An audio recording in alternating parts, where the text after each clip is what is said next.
Innal hamdalillah nahmaduhu wa nasta'inuhu wa nastaghfiruh wa na'udzu billahi min shururi anfusina wa sayyiati a'malina. May yahdihillahu fala mudilla lahu wa may yudlil fala hadiya lahu.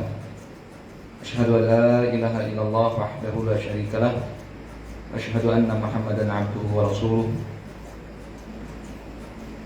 Ya ayyuhalladzina amanu taqullaha haqqa tuqatih wa la tamutunna illa wa antum muslimun.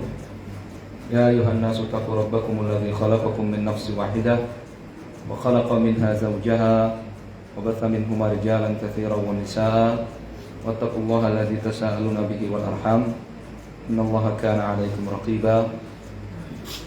Ya ayyuhalladzina amanu taqullaha wa qulu qawlan sadida yuslih lakum a'malakum wa yaghfir lakum dhunubakum wa may yuti'illaha wa rasulahu faqad faza fawzan 'azima. Amma ba'd, fa inna asdaqal hadithi kitabullah wa khairal hadi hadi Muhammadin sallallahu alaihi wasallam, syarrul umuri muhdatsatuha, fa inna kulla muhdatsatin bid'ah wa kulla bid'atin dhalalah wa kulla dhalalatin finnar. Allahumma shalli wa sallim wa barik ala nabiyyina Muhammadin wa ala alihi wa sahbihi ajma'in. Allah tabaraka wa ta'ala an yarzuqana 'ilman nafi'a wa rizqan thayyiban wa 'amalan mutaqabbalan innahu waliyyu dzalika wal qadiru 'alaihi. Ikhwan fillah azakumullah. Alhamdulillah, kita bersyukur kepada Allah Subhanahu wa taala atas kebaikan-kebaikan yang Allah Subhanahu wa taala karuniakan kepada kita. Di antaranya kita di malam ini Allah mudahkan untuk menyelenggarakan majelis membaca ayat-ayat dan sunnah-sunnah Nabi sallallahu alaihi wasallam. Semoga majelis-majelis kita diridhoi oleh Allah Subhanahu wa taala. Saya sampaikan juga kemudian syukur dan terima kasih saya kepada semua pihak yang sudah membantu terselenggaranya majelis-majelis ini, terutama para asatidzah di Ma'had Syekh Saleh Al-Fauzan dan para pengurus masjid Manarus Sunnah dan seluruh warga. Semoga Allah Subhanahu wa taala membalas semua kebaikannya dengan limpahan keberkahan, limpahan kebaikan di dunia wal akhirah. Ikhwani fi din azakumullah. Pada majelis-majelis kita beberapa hari ini, atau beberapa pertemuan ini, kita akan membaca salah satu warisan ilmiah, kitab yang ditulis secara ringkas oleh ulama kita Ahlus Sunnah wal Jamaah, yang dikenal kemudian dengan Asludinil Islam wa Qaidatuhu. Matan dari kitab ini, Asludinil Islam wa Qaidatuhu, asas terbesar Islam dan kaidah terbesar agama Islam ini, matanya hanya satu halaman. Ini hanya satu halaman, ditulis oleh Syekhul Islam Muhammad ibn Abdul Wahhab An-Najdi Al-Hambali rahimahullah. Jadi matanya ditulis oleh Syekh Muhammad ibn Abdul Wahhab rahimahullah. Beliau beri judul Asludinil Islami wa Qaidatuhu, asas Islam dan kaidahnya yang terbesar. Kemudian matan ini disyarah atau dijabarkan oleh cucu beliau Al-Mujaddid Ats-Tsani fil Mamlakatil Arabiyyah As-Saudiyah, Asy-Syaikh Al-Allamah Abdurrahman Ibn Hasan Al-Syekh rahimahullah. Beliau kalau di Indonesia itu dikenal, di kalangan orang pengajian itu dikenal menulis kitab Fathul Majid. Ya, ada kitab Fathul Majid, syarah kitab Tauhid, itu terkenal. Ya, itu terkenal itu. Ya. Hampir setiap majelis pengajian harus mengenalnya itu. Itu penulisnya Syekh Abdurrahman bin Hasan. Nah, beliau cucu dari Syekh Muhammad bin Abdul Wahab. Ya. Beliau cucu dari Syekh Muhammad bin Abdul Wahab yang melanjutkan perjuangan kakeknya. Makanya beliau dikenal sebagai pembaharu Islam yang kedua di kerajaan Saudi Arabia. Beliau menjelaskan atau mensyarah matan tadi, Asluddinil Islam wa Qaidatuh. Dua-duanya, baik matan ataupun syarahnya, itu dicetak di Ad-Durarus Saniyah, ya, himpunan tulisan-tulisan, fatwa-fatwa, ya, Syekh Muhammad bin Abdul Wahab dan para penerus dakwah beliau, di jilid 2. Jadi di Durar As-Saniyah yang ada 16 jilid, di jilid yang kedua, matanya dicetak di halaman 22 dan penjelasannya, syarahnya itu ada di halaman 202 sampai halaman 211. Nah, insyaallah kita akan baca semuanya. Alama ya sallallahu. Ya.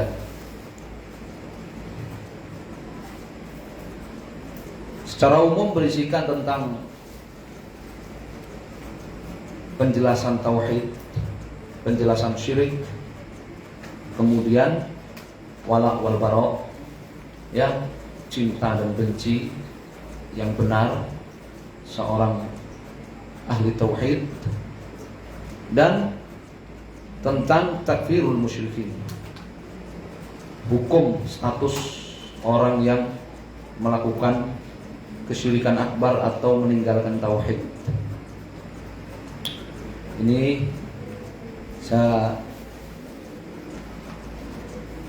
musyawarahkan saya mintakan saran ke Syekh Dr. Abdullah bin Abdurrahman Al-Jarbu yang pernah menjabat kepala jurusan Aqidah di Universitas Islam Madinah, hafizahullah taala wa ra'ahu wa ta'ala umurahu bisihhatin wa afiyah. Maka beliau yang mendukung sekali, ya, kegiatan ini, menyampaikan salam kepada ikhwah semuanya, ya, dan menyemangati, memotivasi supaya, ya, membaca syarahnya, supaya membaca syarah dari kitab ini, ya, insyaallah. Baik, kita baca matanya. Tidak tahu yang dicetak tidak ada. Itu yang dicetak tidak ada matanya, ya kan? Iya, itu langsung bercampur di halaman 202 nanti. Jadi saya bacakan matanya, ya. Qala rahimahullahu ta'ala, berkata Syekh Muhammad rahimahullahu ta'ala, fil mujallad ats-tsani kama fil mujallad ats-tsani min Duraris Saniyah sahifah 22, jilid 2 dari Ad-Durarus Saniyah halaman 22. Asluddinil Islami wa qaidatuhu amrani. Asas terbesar Islam dan kaidah terbesar Islam itu ada 2. Al-awwalu, yang pertama, al-amru bi ibadatillahi wahdahu la syarikalah. Perintah beribadah kepada Allah Subhanahu wa taala satu-satunya. La syarikalahu, tiada satupun sekutu baginya. Wat tahridhu ala dzalik, mendakwahkannya. Wal muwalatu fihi, membangun cinta dan loyalitas di atas tauhid, di atas ibadah kepada Allah Subhanahu wa taala satu-satunya, tiada satupun sekutu baginya. Wa takfiru man tarakahu, dan mengkafirkan siapapun yang meninggalkannya, yang meninggalkan peribadahan kepada Allah satu-satunya, tiada sekutu baginya. atau meninggalkan tauhid. Ini asas yang pertama. Ini asas yang pertama. Ya. Berisikan 4. Perintah beribadah kepada Allah satu-satunya, tiada satupun sekutu baginya. Mendakwahkannya, membangun loyalitas, cinta, ya, karenanya, mencintai orang karena dia mentauhidkan Allah, karena dia beribadah kepada Allah satu-satunya, tiada sekutu baginya.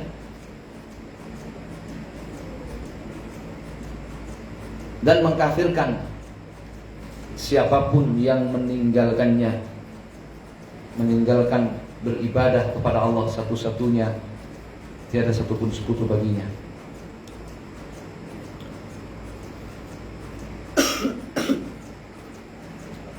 Ats-tsani, yang kedua, asas yang kedua, al-indzaru 'anisyirki fi ibadatillah. Melarang manusia dari berbuat syirik kepada Allah Subhanahu wa taala dalam ibadahnya kepada Allah. Melarang perbuatan syirik dalam ibadah. Wa taghlidhu fi dzalik. Keras dalam melarang, tegas dalam melarang perbuatan-perbuatan syirik. Serius dalam memperingatkan perbuatan-perbuatan syirik.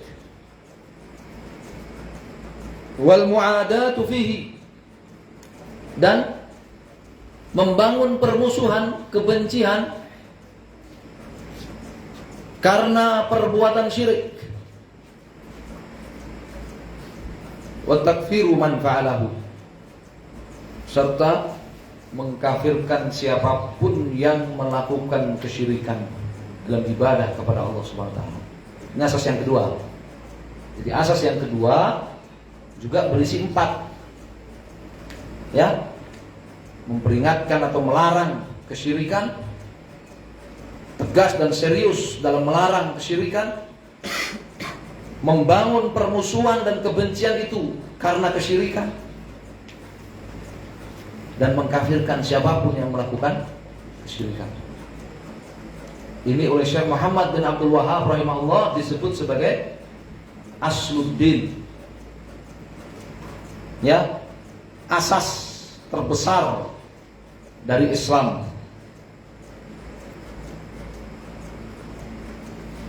Wal mukhalifuna fi dzalika anwa'un, dan golongan yang menyelisihi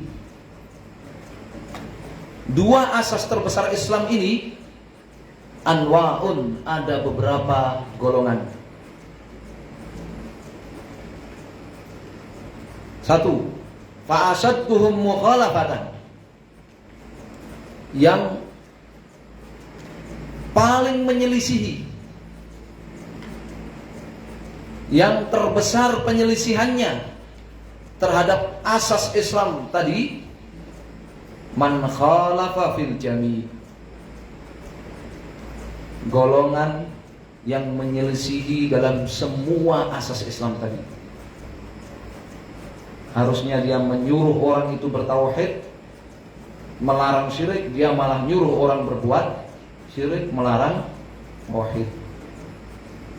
Harusnya dia itu mendakwahkan tauhid dan tegas, serius memperingatkan manusia dari syirik, dia malah terbalik.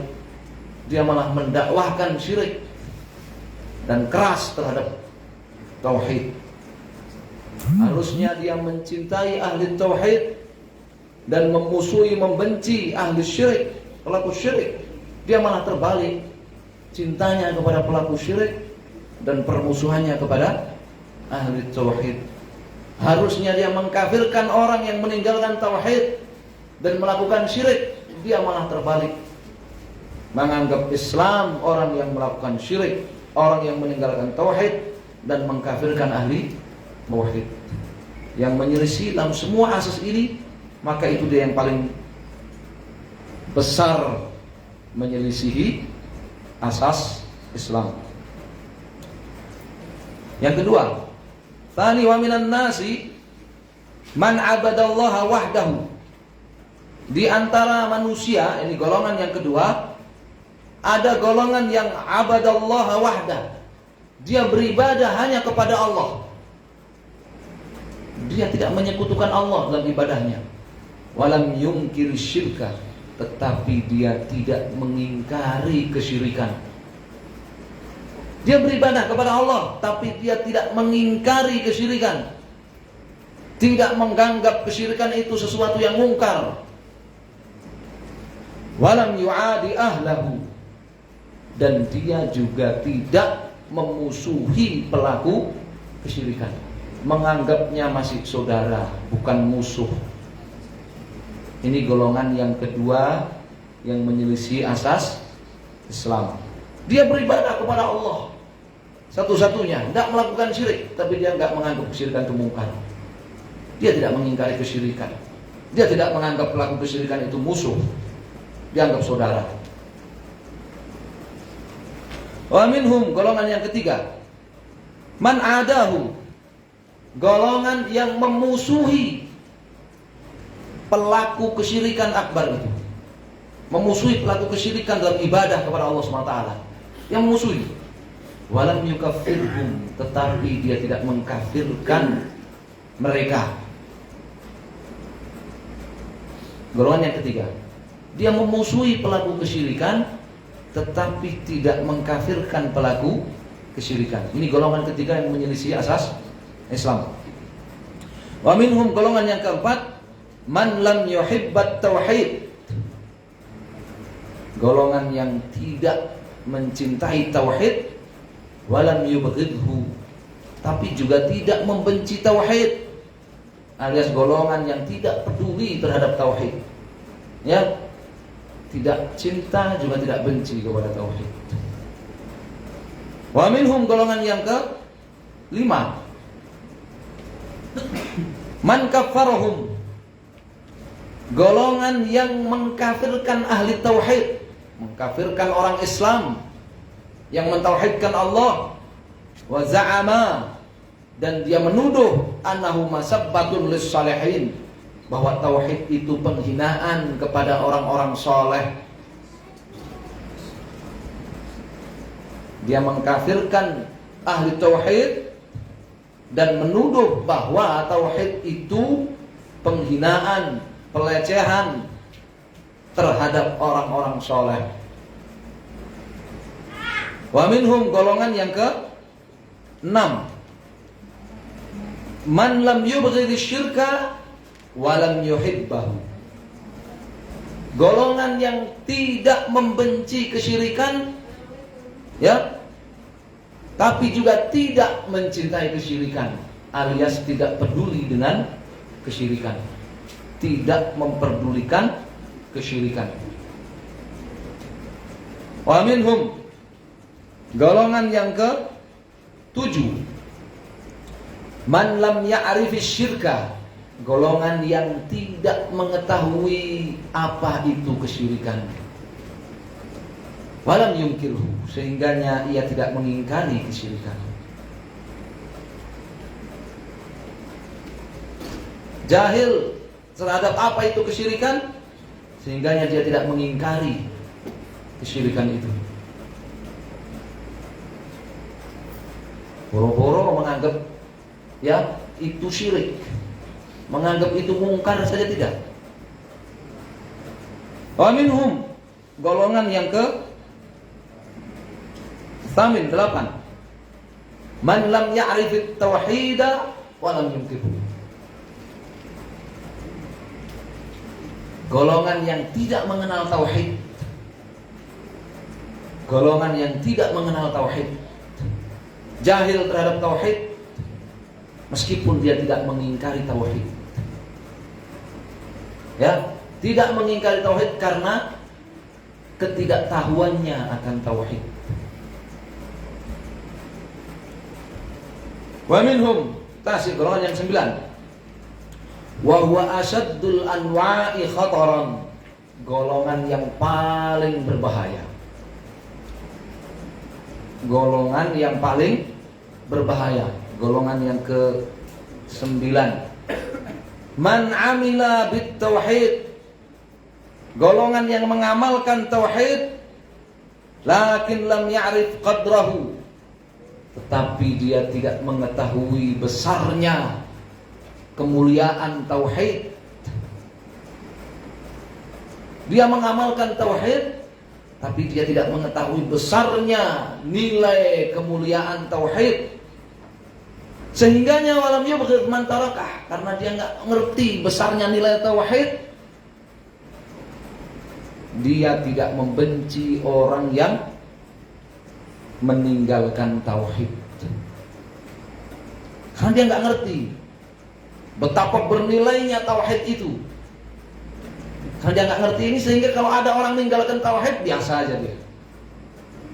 Tapi dia mengamalkan tauhid. Walam yukaffirhum. Dia tidak membenci orang yang meninggalkan tauhid, juga tidak mengkafirkan orang yang meninggalkan tauhid.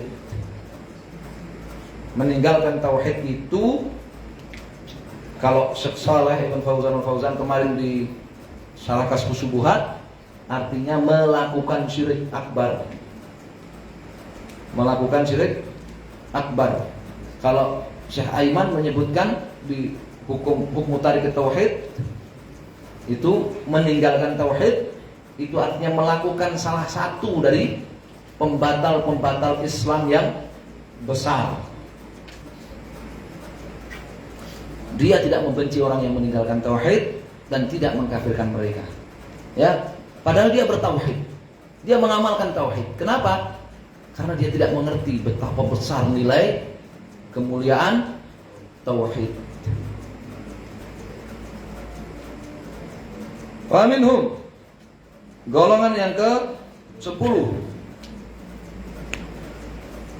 man taraka syirka. Golongan yang meninggalkan kesyirikan. Wa karihahu, tidak menyukai kesyirikan. Balam ya'rif qadrahu, tetapi dia tidak mengerti betapa buruknya, betapa berbahayanya kesyirikan. Dia memang nggak melakukan, dia juga nggak suka, tapi dia nggak tahu betapa buruk, betapa berbahayanya kesyirikan dalam ibadah kepada Allah SWT itu. Sehingga apa yang terjadi? Alam yu'adi ahlahu, sehingga dia tidak akan memusuhi pelaku kesyirikan. Walam yukafirhum, dan tidak mengkafirkan pelaku kesyirikan. Ya, ini nomor 9 dan nomor berapa? 10 ini oleh Syekh Muhammad rahimahullah dikatakan golongan yang paling berbahaya. Bertauhid, ya, tidak melakukan syirik, tapi tidak mengkafirkan orang yang meninggalkan tauhid, tidak mengkafirkan orang yang melakukan syirik. Ini golongan yang paling berbahaya, kata Syekh Muhammad. Ya, karena potensi menipu umatnya lebih gede. Potensi menipu umatnya apa? Lebih gede. Ya. Kemudian kata Syekh menutup matan ini, wahaulai, dan mereka semuanya ke-10 atau 11 golongan tadi, qad khalafu, mereka semuanya telah menyelisihi ma ja'at bihil anbiya'u min dinillahi subhanahu wa ta'ala. Mereka semuanya telah menyelisihi Islam, agama Allah subhanahu wa ta'ala, yang diemban, yang dibawa oleh seluruh nabi. Jadi 10 golongan tadi itu menyelisih seluruh nabi, bukan hanya menyelisih segelintir orang, menyelisih seluruh nabi. Nanti akan kita baca dalilnya. Kita akan baca nanti dalilnya. Ini kan nggak ada dalilnya nih. Ya. Wallahu a'lam. Ini matanya. Ya, ini matanya. Dulu kita meriwayatkan sanad matan ini melalui kitab apa itu? Bukan kitab ini. Melalui kitab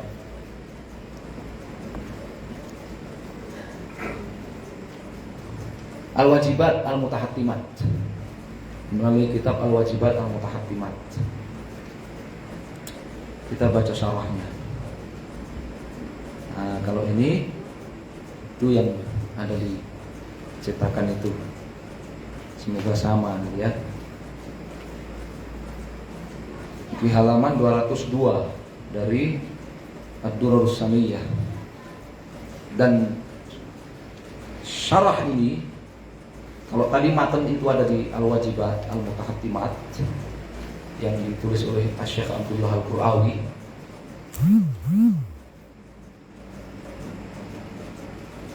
Kalau syarahnya ini ada dimuat di kitab Aqidatul Muwahhidin yang direkomendasi oleh Syekh bin Baz. Ya. Jadi memang kitab ini mungkin terasa asing di tengah-tengah kita. Tapi kitab ini diterbitkan dengan rekomendasi siapa? Syekh bin Baz. Diterbitkan dengan rekomendasi Syekh bin Baz. Ya. Diterbitkan dengan judul Aqidatul Muwahhidin.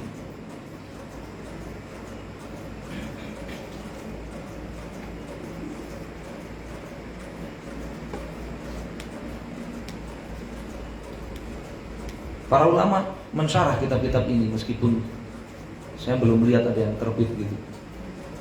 Ya. Syekh Ahmad An-Najmi ada syarahnya. Syekh Abdul Aziz Ar-Rajihi hafizahullah ada syarahnya. Ada syarahnya, ada apa? Rekaman audio syarahnya. Syekh bin Baz ada juga takliknya setelah dibaca. Ya, ada audionya juga.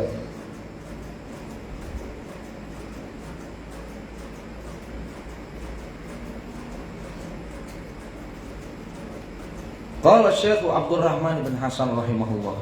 Satu catatan. Ya. Mengkafirkan siapa yang meninggalkan asas yang pertama, yakni meninggalkan tauhid, atau mengkafirkan siapa yang melakukan syirik.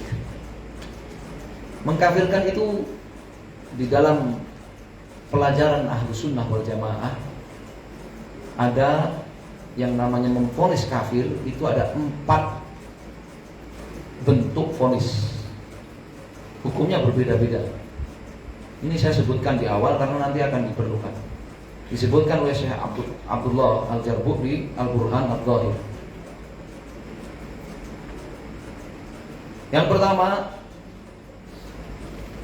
mengkafirkan yang artinya itu pendapat pribadi.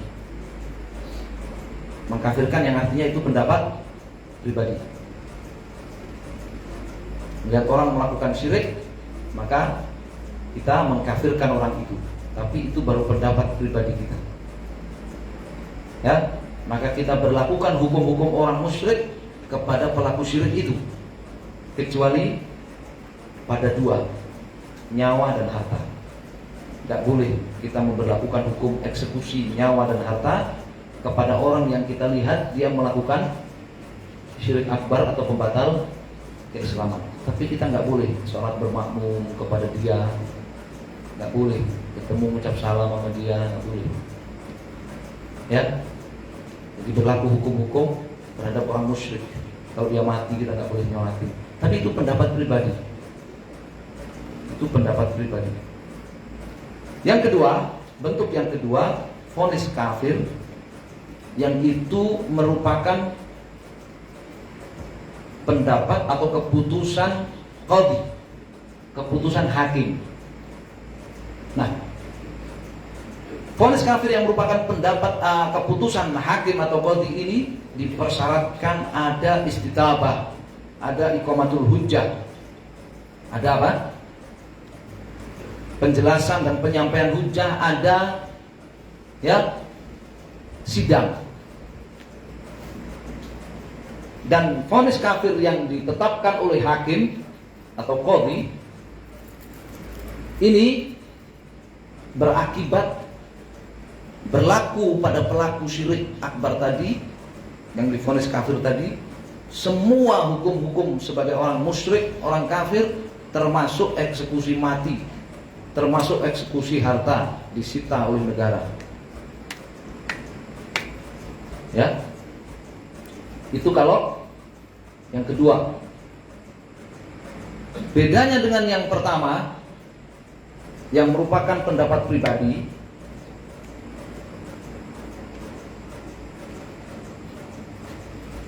tidak dipersyaratkan iqamatul hujjah, tidak dipersyaratkan. Kalau kita melihat orang melakukan syirik akbar, kita nggak boleh menganggap dia kafir kecuali kita udah menjelaskan ke dia, menyampaikan ayat-ayatnya, kita datangkan ulama untuk menjelaskan kepada dia. Tidak dibutuhkan itu, karena itu pendapat pribadi.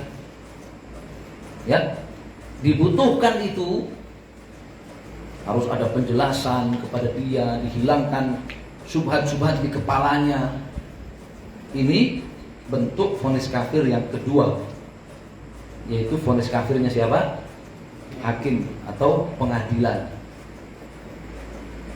Vonis kafir yang ditetapkan oleh hakim atau pengadilan. Oleh karenanya berakibat ta'dzib, berakibat eksekusi terhadap nyawa dan hartanya pelaku syirik tadi.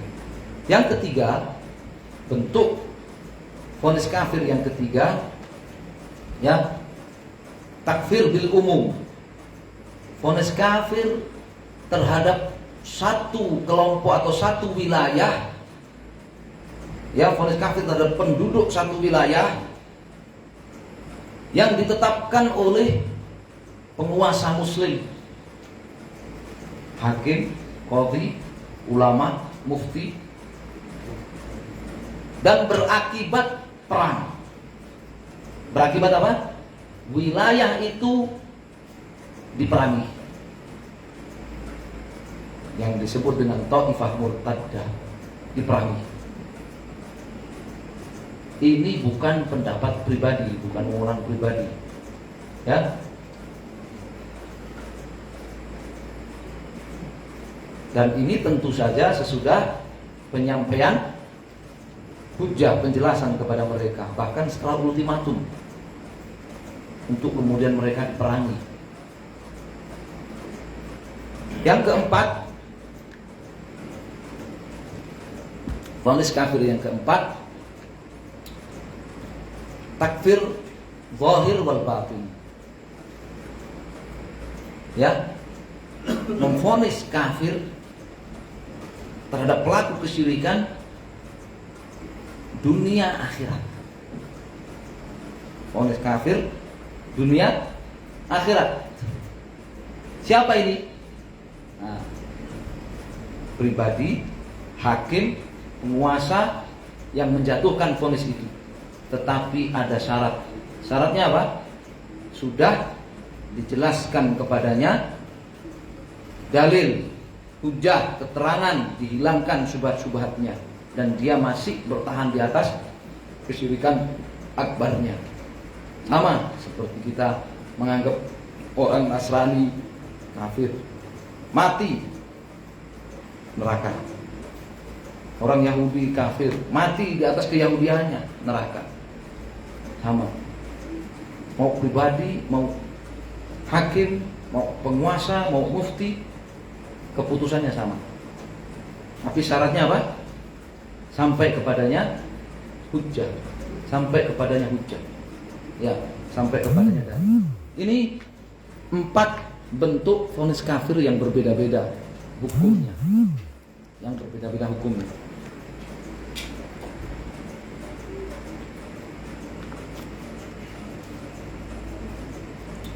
Qala Syekh Abdurrahman bin Hasan rahimahullahu taala, syarhan li kalami jaddi Asy-Syaikh Muhammad rahimahumallahu taala. Syekh Abdurrahman bin Hasan, beliau berkata menjelaskan perkataan kakek beliau Syekh Muhammad bin Abdul Wahhab, semoga Allah Subhanahu wa taala merahmati keduanya. Bismillahirrahmanirrahim. Qauluhu rahimahullahu taala, aslu dinil islami wa qaidatuhu amran. Al-awwalu al-amru bi ibadatillahi wahdahu la syarika lahu. Wa at-tahridu ala dzalika wal muwalatu fihi wa takfiru man tarakahu. Asas Islam dan kaidahnya yang terbesar ada dua. Yang pertama, perintah beribadah kepada Allah Subhanahu wa taala satu-satunya, tiada satupun sekutu baginya. Mendakwahkan hal itu, membangun loyalitas, cinta dan pembelaan dan persaudaraan karena peribadahan kepada Allah Subhanahu wa taala satu-satunya, tiada sekutu baginya, wa takfiru man tarakahu, dan mengkafirkan siapapun yang meninggalkan at-tauhid ini. Qultu, kata Syekh Abdurrahman, wa adillatu hadza fil Qur'ani aktsaru min an tuhsara. Dalil-dalil asas yang pertama ini di dalam Al-Qur'an ya sangat banyak. Dalil-dalil asas yang pertama ini di dalam Al-Qur'an sangatlah banyak. Terlalu banyak untuk dibatasi. Faqaulihi ta'ala, contohnya firman Allah Subhanahu wa taala dalam surat Ali Imran ayat 64. Surat Ali Imran ayat 64. Ini dalil asas yang pertama. Kul, katakan wahai Rasul SAW, ya ahlal kitab, wahai ahlul kitab, Yahudi dan Nasrani, ta'alau, kemarilah kalian, ila kalimatin sawa'in, kepada kalimat la ilaha illallah,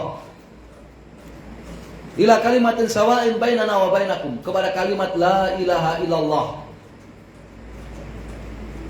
an, yaitu la na'budu illallah, kita tidak beribadah kecuali hanya kepada Allah satu-satunya, wala nusyrika bihi syai'ah, dan kita tidak berbuat kesyirikan kepada Allah sedikit pun, wala yattakhidha ba'duna ba'dhan arbaban min dunillah, kita tidak mengangkat sebagian kita sebagai arbab, sebagai pembuat syariat selain Allah. Fa in tawallau, jika mereka berpaling, menolak dari ajakan itu, faqulu, maka katakanlah oleh kalian, wahai orang-orang beriman, kepada mereka, isyhadu bi anna muslimin, persaksikanlah bahwa kami orang-orang muslim. Tadi disebutkan ini ayat, ini dalil asas yang pertama. Ya, kita lihat. Ya ahlal kitab ta'alau ila kalimatin sawa'in bainana wa bainakum alla na'budu illallah wa la nusyrika bihi syai'ah. Ini dalil perintah beribadah kepada Allah Subhanahu wa taala satu-satunya, dan mendakwahi mereka untuk beribadah kepada Allah satu-satunya. Wala nusyrika bihi syai'an wa la yattakhidha ba'duna ba'dhan arbaba min dunillah. Ini dalil at-tahrid wal muwalah, mendakwahkan tauhid dan membangun loyalitas, membangun cinta, pembelaan, persaudaraan. Karena tauhid, karena dia bertauhid maka saya cinta dia. Karena dia bertauhid maka saya bersaudara dengan dia. Karena dia bertauhid maka saya punya loyalitas kepada dia. Fa in tawallau, bahasanya sama juga. Fa in tawallau wal muwalatu fihi, kalau mereka berpaling, mereka menolak, faqulu syhadu bi anna muslimun, maka katakan kepada mereka, persaksikanlah bahwa kami ini orang-orang muslim. Dalam tafsirnya dikatakan, ay wa antum kuffar, Ya kan? Persaksikanlah kalau kalian menolak ajakan kepada la ilaha illallah, ajakan kepada beribadah hanya kepada Allah satu-satunya, tiada sekutu baginya. Kalian menolak ajakan untuk membangun loyalitas, cinta, persaudaraan di atas tauhid, maka persaksikanlah kami muslim, sedangkan kalian yang menolak, kalian kafir. Coba dibuka di Al-Usul Tsalatsa. Ya. Hasyiah Al-Usul Tsalatsa Syekh Ibn Qasim An-Najdi ketika membawakan ayat ini. Ayat wa antum kuffar. Ini dalil wa takfiru man taraka. Dan mengkafirkan siapa yang berpaling meninggalkan tauhid. Jadi lengkap satu ayat ini. Ali Imran ayat 64 ini lengkap sudah. Dalil asas yang pertama. Amarallahu ta'ala nabiyahu an yad'uwa ahlal kitab. Allah perintahkan Nabi SAW agar mendakwahi ahlul kitab, mengajak mereka ila makna la ilaha illallah, kepada makna la ilaha illallah. Meskipun ayat ini khitabnya kepada ahlul kitab, tetapi hukumnya berlaku kepada semua orang yang belum masuk Islam.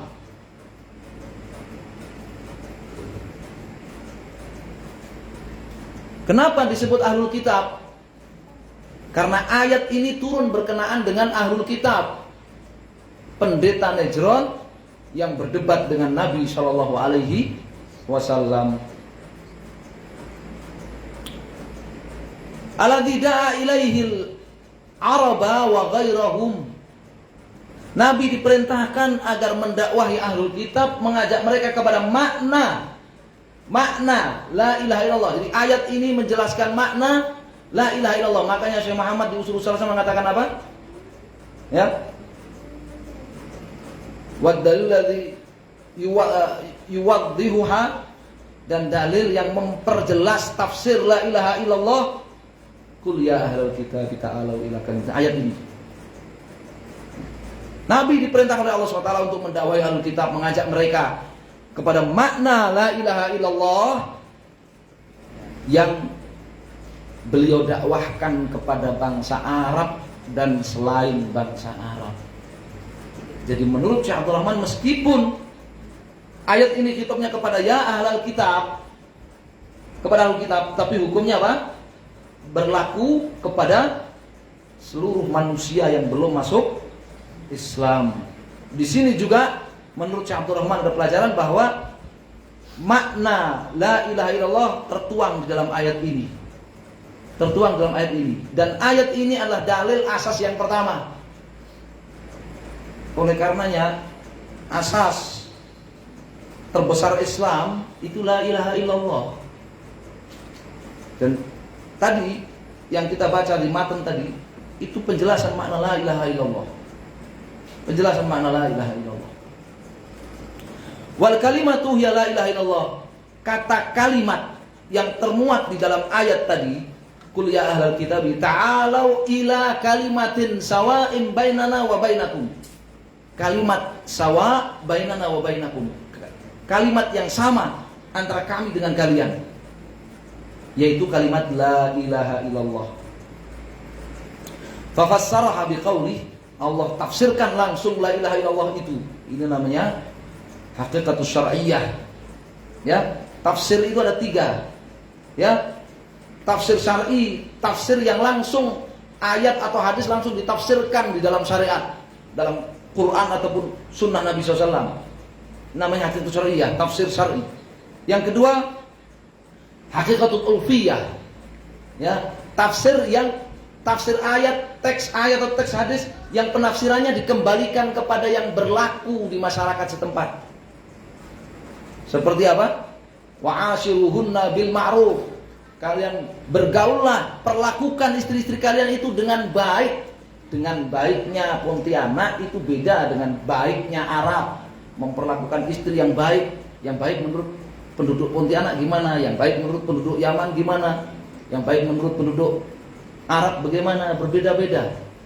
Ya, tidak ada tafsir dalam ayat menjelaskan batasan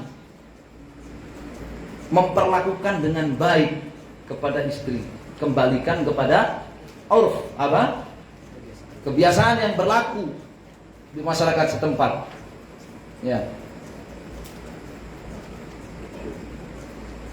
Yang ketiga, tafsir lughawi atau hakikat lughawiyah. Menafsirkan teks ayat ataupun hadis sesuai dengan makna bahasa Arab. Ya, sesuai dengan apa? Makna bahasa Arab. Maka ini para ulama menulis kitab Mufradat fil Alfadzil Quran. Ya. Al-Asbahani, kemudian Qamus, Mu'jam Maqayisul Lugha, kemudian Qamus Al-Muhit. Ya, Mu'jam Maqayisul Lugha Fairuz Abadi, kemudian Ibnu Fairuz, kemudian apa? Ibnu Faris, bukan Ibnu Fairuz. Ibnu Faris, kemudian Qamus Al-Muhit. Ya, Azim Abadi dan kamus-kamus Arab. Kamus Arab tapi terjemahannya juga Arab. Itu namanya tafsir lughawi. Ya. Ada Syekh Profesor Dr. Abdullah Thoyar menulis ya kaidah-kaidah tafsir secara bahasa. Nah, ini kata Syekh Abdul Rahman, fa fasarraha, Allah sendiri langsung menafsirkan la ilaha illallah itu. Berarti ini tafsir syar'i. Biqaulihi alla na'budu illallah, yaitu kita tidak beribadah kecuali hanya kepada Allah. Faqauluhu alla na'budu, jadi firman Allah kita, yaitu kita tidak beribadah. Fihi makna la ilaha, ini makna la ilaha. Wa huwa nafyul ibadati amma Allah. Ya, menafikan ibadah kepada selain Allah.